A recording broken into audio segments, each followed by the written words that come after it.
When I woke a few hours before sunrise, I realized something wasn't quite right. My nose detected the lingering scent of perfume in air, and I felt a weight across my chest. I opened my eyes to discover that my vision was obscured by a mass of reddish hair. I quickly surmised that someone was in the bed next to me. I turned my head to see that Tony had crawled in with me some time during the night. The door to my bedroom was open wide. The weight across my chest was one of her arms. She was snuggled tightly up against me. I didn't need to get up, so I brushed her hair out of my eyes, put an arm around her, and went back to sleep. I woke up again a couple of hours later to an empty spot next to me, and the door to my room was closed. A wonderful smell of hash browns and frying eggs seeped into the bedroom. I managed to make it to the bathroom in time to empty out, then washed my face and hands. I quickly changed into a polo shirt and clean jeans, then put on socks and a new set of tennis shoes I bought just before my latest road trip. I headed for the kitchen, sniffing as I went. "Morning, Tony. Smells great. What are you making?" "Eggs with hash browns and toast. Want some orange juice to go with it?" "Sure." I went over to stir the hash browns in the frying pan. I got my hand gently slapped. "Go have a seat. It'll be ready in a few minutes." She gave me a hug that I returned. Andrea hadn't come in yet, so I figured I had better ask the question. Tony, why last night?" "I was lonely and frightened, Bear. You have no idea what it's like to spend a lot of time alone." "Oh, well, what have I been doing all this time before I met you?" "I live here alone. I travel alone and stay in the hotel room alone. I know how it feels. I've been doing it since before you were born, young lady." She stood at the stove stirring the hash browns and biting her lower lip. "I'm sorry, Bear. I've been having these strange dreams lately. I can never remember exactly what the dream is other than when I have one I wake up scared and very sad. I had one last night before I crawled into your bed." Tears trickled down from her eyes and she sniffled a bit. "That's all right, Tony. I understand. You're welcome to do that anytime you feel that you need it." She put my breakfast on a plate, then put it on the table in front of me. "Thanks, Tony. Where is Andrea this morning?" On the way back to the hotel last night, they all decided to go shopping this morning at the big mall. Carousel Center, I think they called it. She's been gone at least half an hour now. "Did you want to do something today before the rehearsal?" "You know I can't, Bear. I'd be recognized." "Would you like to go on a picnic with me?" "Really? Anything other than sitting here or anywhere else staring at the walls?" "I have a few places in mind. And the chances of you being recognized aren't very great if you're in the places I know about. Celebrities just don't go there at all." "Like where, Bear?" "You'll see. When I'm finished, make up a basket with some of the leftovers from last night's party. I'll go call Tyler and fill him in on my plan so he won't worry. I want this day to be a surprise for you." "Okay, Bear. Surprise me." I finished up breakfast, then got Tyler's cell number from Tony. I placed the call and spoke to him for about 10 minutes, telling him where I was going and when we would be at the Dome for rehearsal. I gave him my cell number just in case he needed to contact us. He wasn't very happy with the plan, only because he couldn't come too. He was stuck at the Dome working out some problems with the stage layout that would take all day to fix. "Tony, we're all set with Tyler. He says to have fun and relax. He wants to come too, but he's stuck at the Dome working on a problem all day. Pack a bag with what you'll need for the Dome tonight. I have to get the recording gear ready. We won't be back here until after the rehearsal." "All right, Bear. How much time before you're ready to leave?" "I think about 2 hours is safe. I'll be in the studio packing some stuff up. Come get me if you need me, Tony." I hugged her again, then disappeared down the basement stairs. I spent the next hour packing up the recording gear and supplies. I had 3 cases full of equipment to take with me. I knew what would be there from the equipment list for the show, so I didn't need to take as much as I would have otherwise. The digital recorder was based around a laptop PC with a large hard drive. I took 2 complete systems just to be sure of getting the recording intact. I added a portable tape backup drive since I intended on making an insurance copy of the data before I left the show Saturday night. The rehearsal tonight would serve as a final test of the equipment and recording quality. I could play back through the house PA system for a check. I carried each case out to the tank and secured them in the back. I entered the kitchen and picked up the unmistakable aroma of fresh baked brownies. Tony was sitting at the table reading a magazine as I sniffed the air. "Tony, you made brownies?" "Sure did. I bought the stuff to scratch-bake them on our shopping trip. I decided to make a batch to take with us. Can I have one now? No. You'll spoil your lunch. Wait until you see what I did with the leftovers. Are you ready to go? Just about. You can load that ice chest and the gym bag by it in the tank. We need a bag of ice for the chest, so don't bury it in the back too far out of easy reach. Got what you need for tonight? All of the costumes are on the trucks. All I need is a change of clothes or two. Is what I have on now okay to go? She wore a blue halter top, leaving some of her middle bare. Old cut-off jeans served as shorts. Her hair was pulled back in a ponytail and fastened with a scrunchie. That's fine. Did you bring a wig just in case? In the bag already. The brown one again. I'm all set if you're after I get this stuff loaded. I'm ready as soon as I put some foil on the brownies. I'll meet you on the porch. The ice chest was very heavy, and I wondered what she had packed inside. Her gym bag was on the heavy side as well. I added those to the load in the tank and waited for Tony on the porch. She appeared moments later with her purse and the tray of brownies wrapped in aluminum foil. Let's go, Bear. I'm ready. We piled into the tank and set off eastward on Route 20 out of Onondaga County into Madison County. My target was the little college town of Cazenovia. I figured that we would stop there and I'd let Tony do some shopping in the local stores. Even if she was recognized, the locals were laid back enough to not be a problem for her. The college there was out of session, so the town wouldn't be overflowing with her fans. She got excited when she saw some of the shops and spent a good deal of money on clothes and various treasures. I added them all to the back of the tank. She grew tired of shopping, and soon we headed north to Chittenango Falls State Park. It had a small picnic area with a great view of a 100-foot-tall waterfall. We had our picnic in the shade of a tree overlooking a small gorge created by the rushing water. Thanks for a wonderful day. It feels great to be an ordinary person for a while. It's a shame it won't last. I envy your anonymity, Bear. A big word for someone so young, Tony.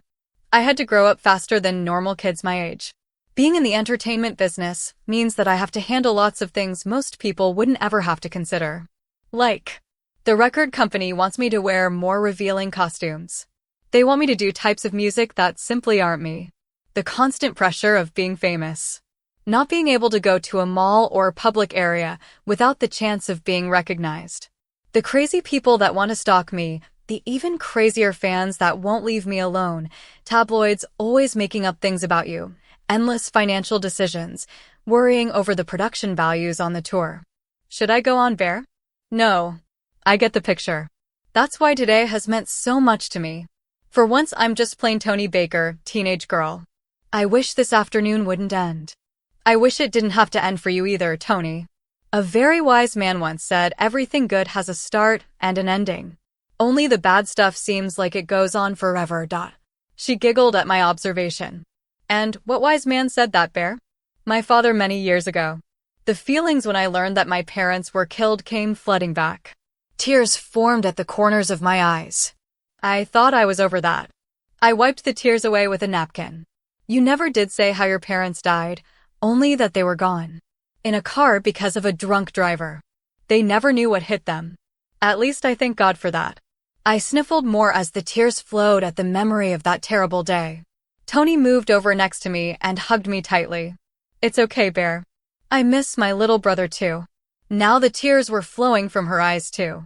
We sat there hugging each other and crying for nearly a half hour before either of us felt like speaking again.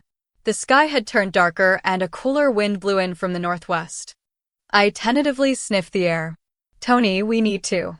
I smell it too, and I just felt a drop. Damn, and just when we were having fun too. If you call sitting here bawling our eyes out fun, I don't want to even think about what a bad time is for you. Just then the skies opened up. We got drenched through to the skin before we could get the tank loaded with our stuff. You're completely soaked, Bear. Looks like you need to wriggle over the seat and make a quick change yourself.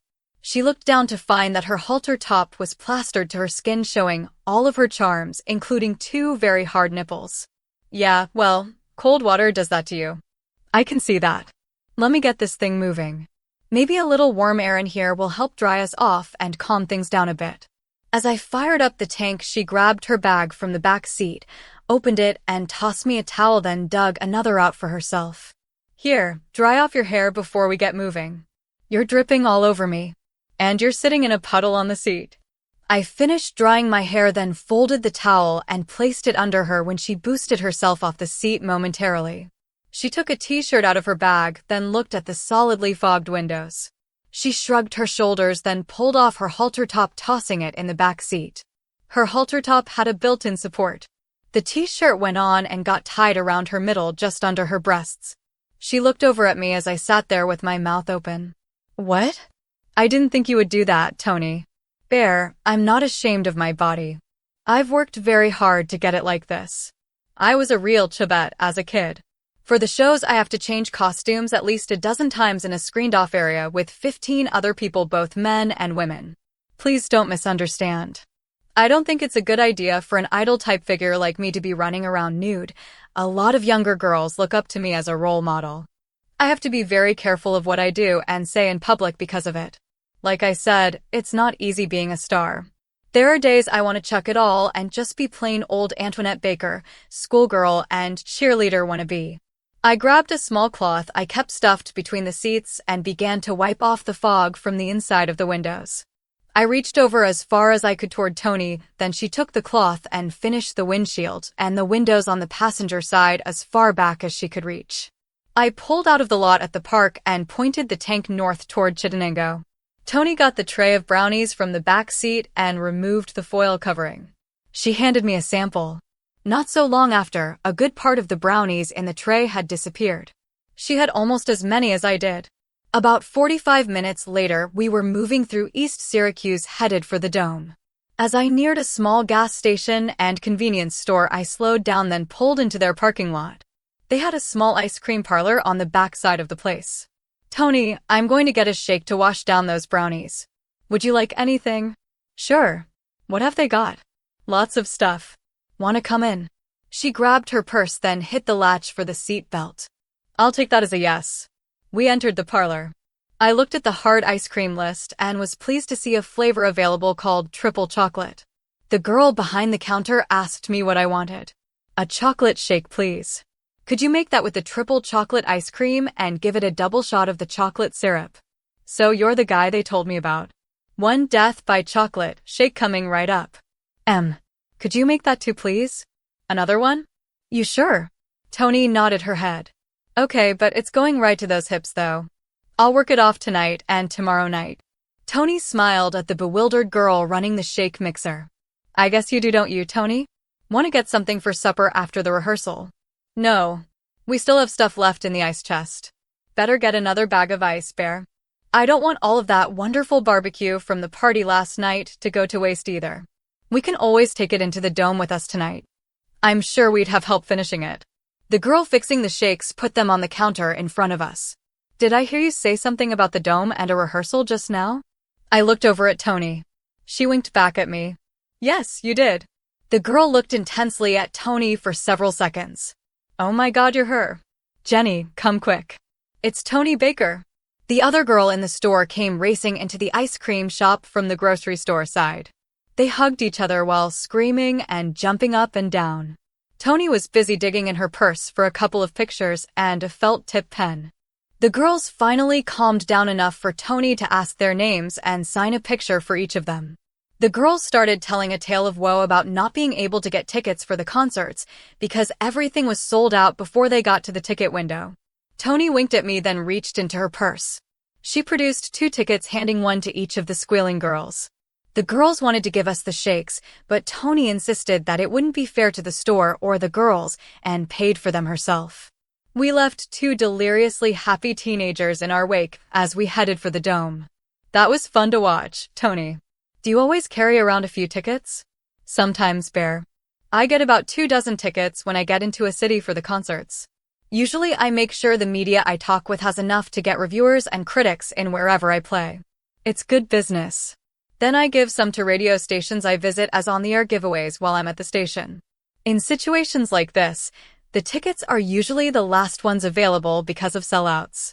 They're better than gold. Remember when Tyler said he gave some to the dinosaur crew? I nodded in agreement. Then there are situations like the girls back there. It makes me feel good to see the look on their faces when they realize they can go to the show. Makes me happy that they're happy. So there are a few compensations for being a famous rock star, aren't there? Seems like a reasonable trade-off to me. Sure, you had to grow up quickly, but look at the opportunities you have now. I guess you have a point there, Bear. Most days the negatives seem to outweigh the positives. I still keep doing it though. I can't help myself when it comes to creating the music. It just feels so good when people appreciate my work with their applause. If I take that into the equation, I think it all balances out somehow. I think I know how you feel, Tony. I get such a kick out of getting it recorded. There's nothing better for me than capturing the very essence of a performance. When I can be a part of creating that performance as well as capturing it, then it's really special. Just remember that you could do that a lot more if you did come to work for me mixing my records and shows. Let's see how well I can do tomorrow night. If it isn't a fluke that I did so well, I'll consider it, Tony. We're about 10 minutes away from the dome. Did you need to change into anything else before we get there? The press will probably be hanging around. Nope. This is fine, Bear. So, what's the dome like inside anyway? It looks huge. Imagine a football field and bleachers covered by a domed roof. The roof is held up by air pressure from fans blowing air inside the dome.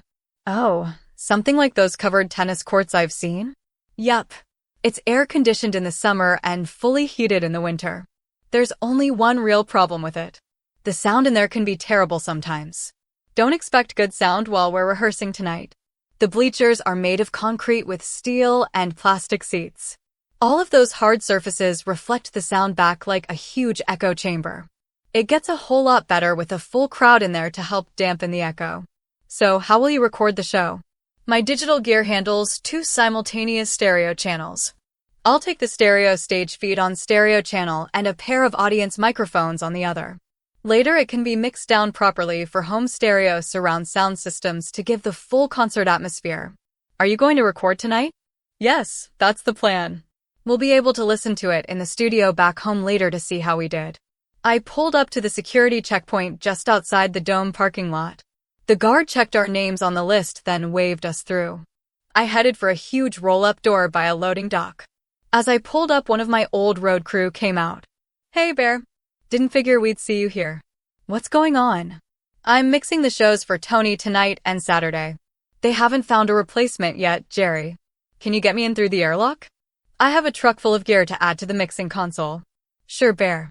You know the procedure. He went back inside the dome. A minute later, the overhead door rolled upwards. I pulled the tank inside the bay and shut down the engine while the door closed behind us. Don't worry about what happens next, Tony. Your ears might pop a bit. We're in an airlock that keeps the pressure inside higher than the air pressure outside. We heard a small roar as vents in the walls opened to let the pressure in the lock build slightly to match the pressure in the dome. The roar subsided in a minute or so, then the inside door opened. I started the tank again and slowly moved into the arena. Tony's eyes almost popped out when she saw the size of the place. It's huge, Bear. I've never performed in a place like this before. I've been here working sound for a football game or two. You can't hear yourself think with a good crowd in here during a game. The artificial turf had been removed along with the padding behind it, leaving the bare floor visible. I stopped the tank about 20 feet away from the already set-up mixing console. Tony stepped out of the truck looking at the high white ceiling. How far is that up there, Bear? Just over 160 feet, and it weighs in at around 220 tons. Yes, that's tons. The only thing that holds it up is the air pressure in here from 16 huge fans. They move 1 million cubic feet of air a minute to keep the roof up. If we lost power, the roof would slowly sag down until it was maybe 20 feet off the floor. There are large steel cables that keep the roof from expanding too far up or coming too far down. All of the lighting and stuff up there hangs from the cables embedded in the fabric. It's incredible, Bear. It was a real engineering feat when they built this place just over 20 years ago. I put my arm across her shoulders. She responded by putting her arm around my waist. God, Bear, there are so many seats in here. How many people does this place handle anyway? I felt her begin to shiver. Just under 50,000 at capacity for a football game. Maybe a bit more if they put seats in the unused space on the field for your concerts. I felt that her shaking was increasing. We're all sold out for both shows. I'll be performing in front of almost 100,000 people in one day. By now the shaking was becoming visible. Haven't you done all this before, Tony? We walked around to the back of the truck. I dropped the tailgate and started to unload my equipment cases. No, Chicago was the largest so far, and that was only 25,000 per show. I'm really scared, Bear. What do I do? She jumped up on the tailgate of the tank and slumped forward with her head in her hands, sobbing loudly. I heard a voice behind me. What did you do, Bear? I swear if you did anything to her. I turned around to see Tyler glaring at me. Ease up there, Tyler. She just got a look at this cavern. Has she ever performed in a place like this before? No. Our last stop was the largest so far. Do you know how many people this place can hold, Tyler? About 25,000? No, Tyler. That's when they have it set up for basketball games. This is the football configuration. We'll have 2 shows of around 50,000 screaming fans each in here tomorrow. Now he's slumped on the tailgate. Now you got me scared, Bear. What are we gonna do? Can you handle this, Tony? I don't know, Tyler.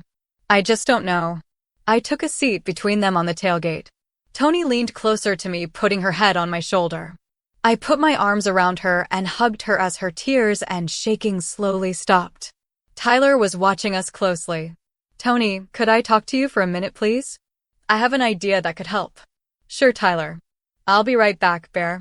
I watched as they walked toward the stage. There were frequent glances over their shoulders and pointing back in my direction. I finished unloading the tank, then moved it further away from the console and stage area.